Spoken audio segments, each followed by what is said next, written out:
terkadang gini, tadi aja dikasih mbak hal yang baik, nama, arti. Itu saya langsung merasa jadi beban.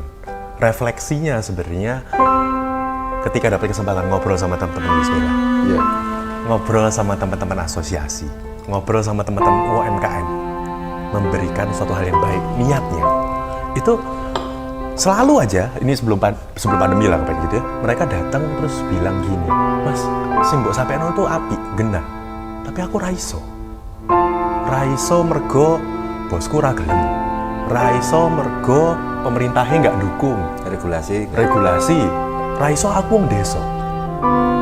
Jadi beban itu ketika mendapatkan suatu hal yang baik itu selalu metu dhisik. Iya. Didulukan. Iya.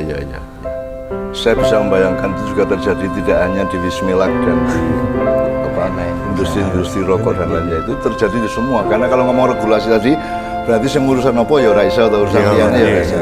Nah, jadi yang bisa kita ingat secara ilmu dan pengetahuan adalah evolusi. Jadi komunikasi ternyata juga tetap butuh evolusi.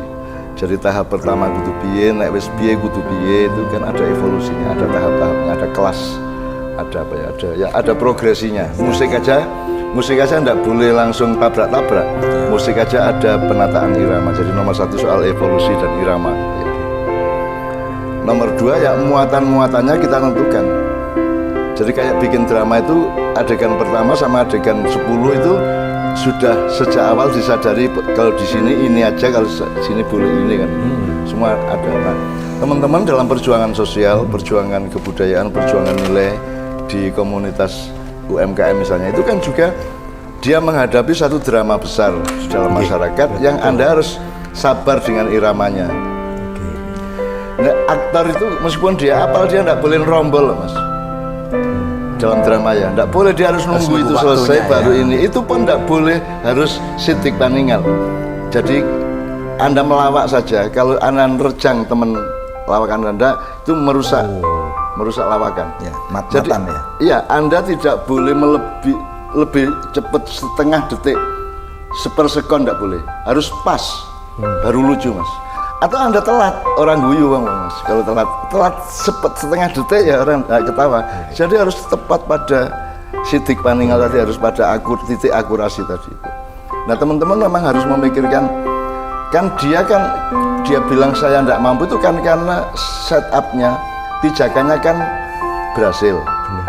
Kalau dia masih di sini berarti belum berhasil. Nah kan sekarang mikirnya bukan memimpikan berhasil. Pikirnya sekarang tahap pertama apa, 2 apa, 3 apa, seterusnya. Muatannya seharusnya bagaimana, ngomongnya pada birokrasi apa. Maka mulai hari ini Anda harus kritis kepada saya. Baca buku saya harus kritis, mendengar video saya harus kritis. Anda jangan mau tertipu oleh saya kan gitu. Nah, termasuk ada daya butuhannya Riki ya. Anda juga jangan kesini hanya untuk menyiapkan diri Anda disesatkan oleh mbahmu kan gitu. Iya. Moga teruskan. Nah itu menarik. Evolusi Mas ya, evolusi. Memang harus dicari. Menarik, karena kita ini kan 2 tahun terakhir.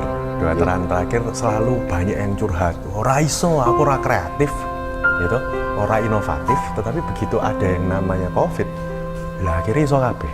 Ya. Iso kabeh. Malah iso. Apa itu kan artinya kan dikampung ambek Gusti Allah tuh. Terkadang kan kalau misalkan bicara soal ngrungokke menungso itu, ya itu kan ada rumusnya di Quran, Mas. Asa antukrihu syai'an, dan anak Kiai Kanjeng apal itu. Asa antukrihu syai'an wa huwa khairul lakum wa asa antuhibbu syai'an wa huwa syarrul lakum. Kalau saya kasih sesuatu yang kamu merasa baik, itu kamu waspada, jangan-jangan itu jelek untuk kamu. Kalau saya kasih sesuatu yang kamu pikir itu jelek, jangan kaget kalau ternyata itu baik untuk kamu. Nah, jadi COVID ini kan juga bisa bencana, bisa rahmat, bisa buka ilmu, bisa membukakan sesuatu yang baru, kreativitas baru kan bisa. Jadi ini kan mengalami sendiri bagaimana pas jika COVID malah kreatif kan bisa juga. Kreatif. Betul. Nah itu memang jadinya. Lah ini dulu kan kita diajarin, Mbak, sinau sing genah kowe entuk biji sing apik supaya nanti kowe iso mlebu kampus sing bagus. nanti kowe dadi pinter ngerasa bahagia, Ya, ya. ngerasa happy, ngerasa berguna, ngerasa bangga, iso bangga wong tua.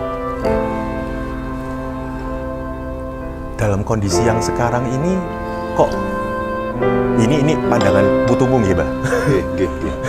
Pandangan putumu nggih, Mbak?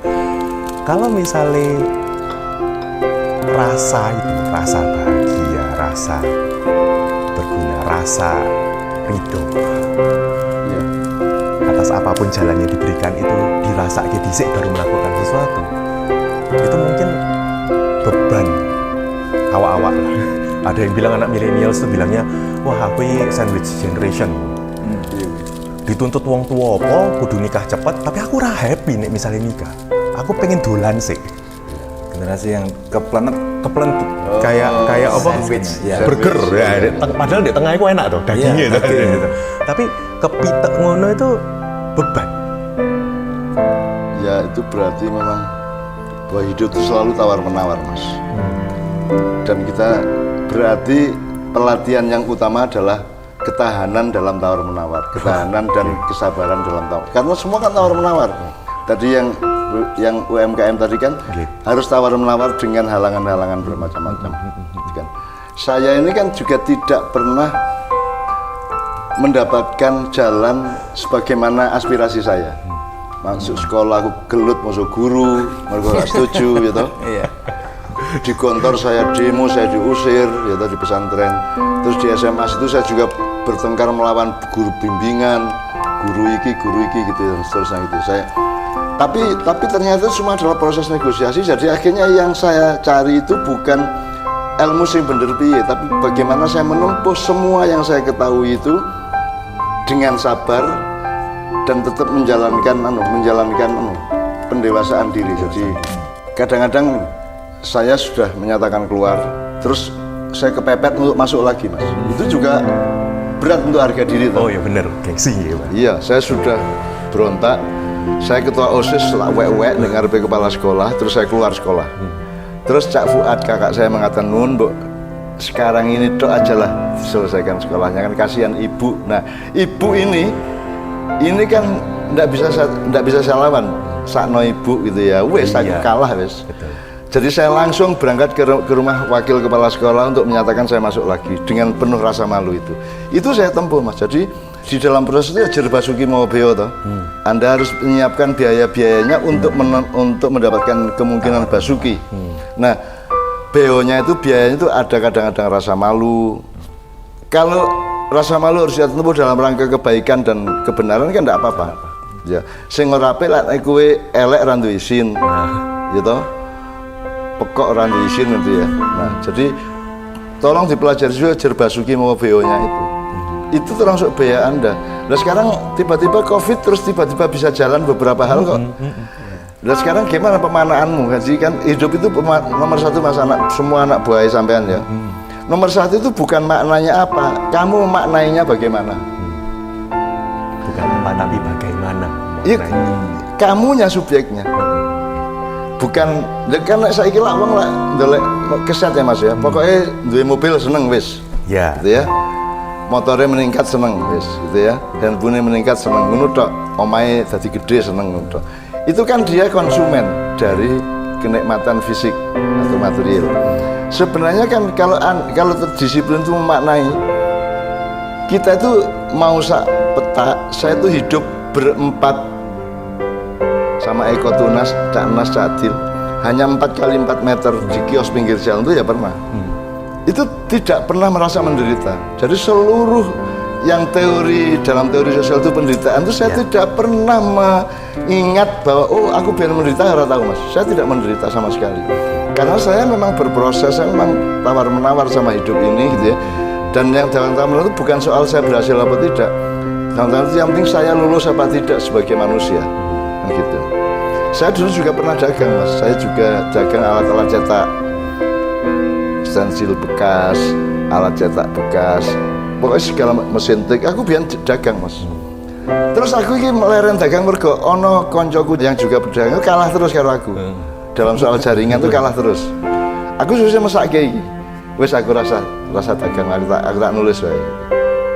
Jadi mungkin sebagai bisnismen saya merasa sukses, tapi sebagai manusia, loh kan saya sayang kepada semua. Dia kan aku, semua orang kan diriku juga. Itu namanya ajur-ajur, Mas. Itu namanya reriungan namanya.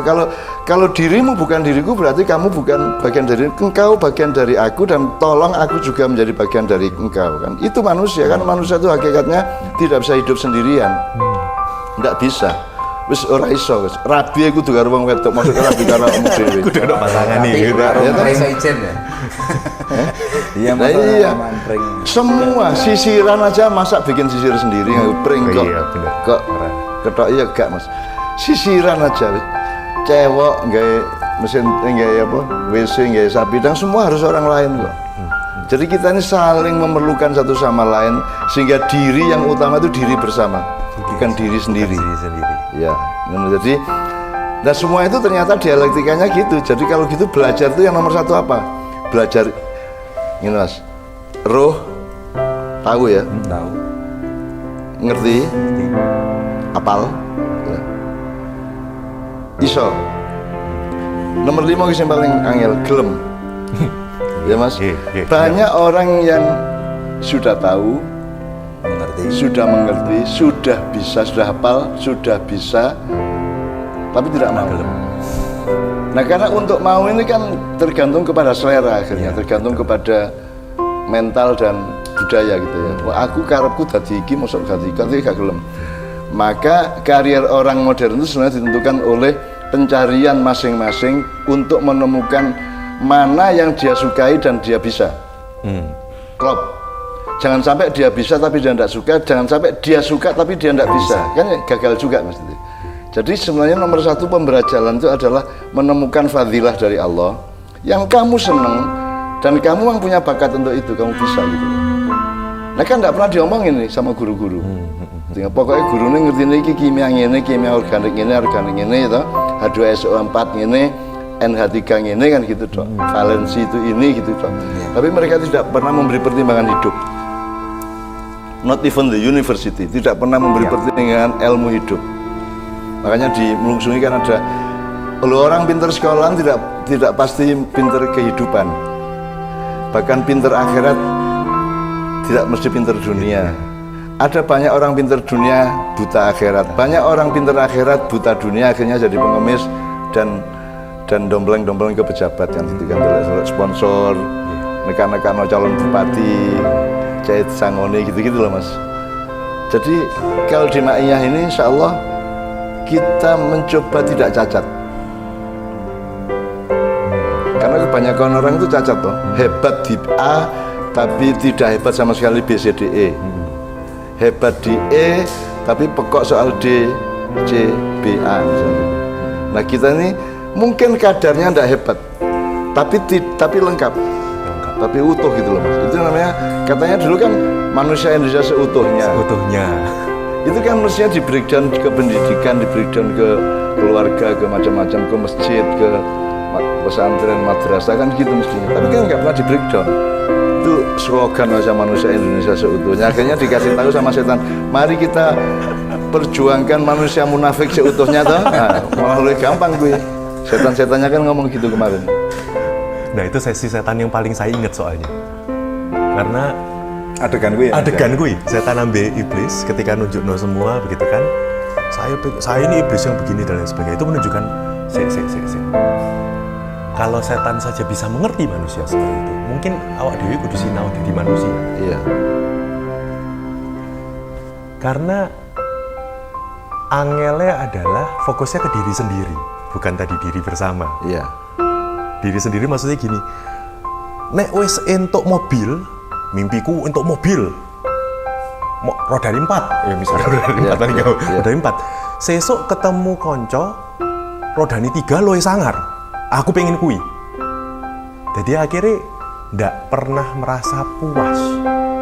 Itu mungkin pendidikan kita ngono gitu. Iya, itu namanya kan dia kan mengerti benda-benda, dia mengerti, dia menguasai. Oh nek Honda iki ngene, nek Kawasaki ngene, nek Toyota ngene ya kayak itu pengetahuan Marquesot ya. tapi dia tidak tahu ilmu hidup gitu loh. Sekarang Anda konglomerat, Anda punya uang, jumlah uang Anda itu sama dengan 70% dari rakyat Indonesia. Dan gitu ya. Kan hitungannya kan kayak gitu memang. Para konglomerat dikumpulin itu kan mungkin sekitar 84% dari seluruh harta negara dan bangsa kita ini gitu. Tapi terus mau apa kamu? Kamu belum tentu bahagia. Makanya di Mbah Dunung kan mengatakan, Mbah Kilir, pokoknya bangsa Nusantara itu bangsa yang bisa berbahagia tanpa modal. Gitu toh? Karena bahagia, ridho itu mas, itu soal vaksin mas. Soal vaksin. Vaksin itu terus pokoknya disuntikin ngono wae. Oh, oke. Gitu loh. Jadi saya sedang mencari ini mas. Misalnya kalau Anda merasa sakit itu kan hati Anda. Anda merasa bisa, merasa tidak bisa itu otak Anda. Terus ada banyak berita-berita dari Tuhan yang kita tidak tahu itu kita yang mana. Oke. Misalnya Tuhan mengatakan, ketika kamu saya keluarkan dari tulang sumsum, dari sulbimu, kemudian aku tanya, apakah aku Tuhanmu? Terus kita yang ditanya dari tulang sumsum tadi menjawab, iya, aku bersaksi engkaulah Tuhanku. Aku takon kuwi sapa kuwi? Kuwi wong kowe ya ora kelingan ta? Jadi itu kalau menurut saya ada 8 memori itu, 8 level memorinya. Itu memori yang mana itu? Itu memori sel, apa memori partikel, atom, gen, DNA, atau memori apa itu? Itu memori waktu, memori apa kan macam-macam. Kita kan nggak tahu. Nah ridho itu mas yang itu. Ridho itu yang tadi jawab sama Tuhan, ya, ya kamu Tuhanku. Nah itu sudah tidak bisa ditawar oleh pikiran, oleh pertimbangan budaya atau apapun, itu tidak ada urusan. Ridho itu tidak ada urusan kok ngene, gak usah, pokoknya ridho titik. Itu mas. Jadi ridho itu beda dengan mangkel, marah, dendam. Itu kan level agak permukaan. Dendam, mangkel. Wong saya ini sudah marah itu ya ribuan kali, tapi anak-anak menyaksikan dan mereka suka kecewa sama saya. Semua yang orang yang menyakiti saya, yang menjelek-jelekan saya, itu begitu ketemu tak maafkan kok. Ya tak? Dan mereka alang kok paling di sepuro kalau Cak Nun paling ngono kan. Ngono kabeh kecewa, terutama Kiai Kanjeng itu alang kok di sepuro. Loh, karena ketika saya marah itu adalah diriku yang ini, ketika saya nyepuro itu diriku yang itu, yang jawab Tuhan tadi, yang bala syahidna. Bahasa Arabnya itu bala syahid. Ya, benar, aku bersaksi bahwa engkau Tuhanku. Itu kan dalam psikologi tidak ada mas, karena psikologi itu menurut saya ya, ini mudah-mudahan berguna untuk penanganan anak-anak di dalam psikologi. Semua ilmu psikologi itu tidak ada hubungannya sama Tuhan. Hubungannya selalu sama persangkaan terhadap jiwa manusia. Makanya disebut gejala kejiwaan. Itu pun kalau ada hubungan sama Tuhan itu kan karena jiwanya itu ngomong Tuhan, maka kemudian menjadi referensi itu ya. Tapi ilmu itu sendiri kan tidak ngurusi Tuhan. Itu sama dengan ekosistem. Jadi ekosistem itu ilmu tentang lingkungan hidup. Ya ular makan rantai makanan, tikus gitu ya. Terus lalat apa. Semua itu adalah oleh Tuhan secara siklikal diperintah, didhawuhi untuk menjaga keseimbangan alam kan itu kan. Kata diperintah Allah itu bukan dari ekosistem. Kalau ekosistem tidak ngurusi itu mas. Sampean nonton Net Go Wild, sampai nonton National Geographic kan bagus-bagus. Tapi pernahkah Tuhan disebut satu kali aja? Enggak. Tidak pernah ada Tuhan disebut karena ilmunya tidak menyangkut Tuhan. Nah kalau yang menyangkut, kalau ada kesadaran bahwa ini bikinan Tuhan, memang Tuhan nyuruhnya kayak gitu. Memang itu yang merentah itu ada kupu apa, ada ulat jadi emplung, itu kan tidak bisa teknologi, itu kan perintah Tuhan terus jadi kupu-kupu ya. Nah kesadaran bahwa itu perintah Tuhan itu namanya ekosofi. Kalau yang berlaku di dunia sampai hari ini itu yang diomongkan Al Gore segala macam itu ya wakilnya Bush ya. Nah, itu semua ekosistem. Ada apa? Global warming itu semua dia mikirnya pada batas ekosistem, tapi bukan ekosofi. Kalau ekosofi kan ada bahan lain toh, Tuhan maunya apa? Tuhan misalnya hujan. Tuhan tuh ngomong apa tentang hujan? Bisa dipelajari mas. Bisa dipelajari. Nah mereka manusia itu kan memang menyingkirkan Tuhan dari dari kehidupan manusia sejak abad 16-17 seperti di Melungsungi itu beneran itu.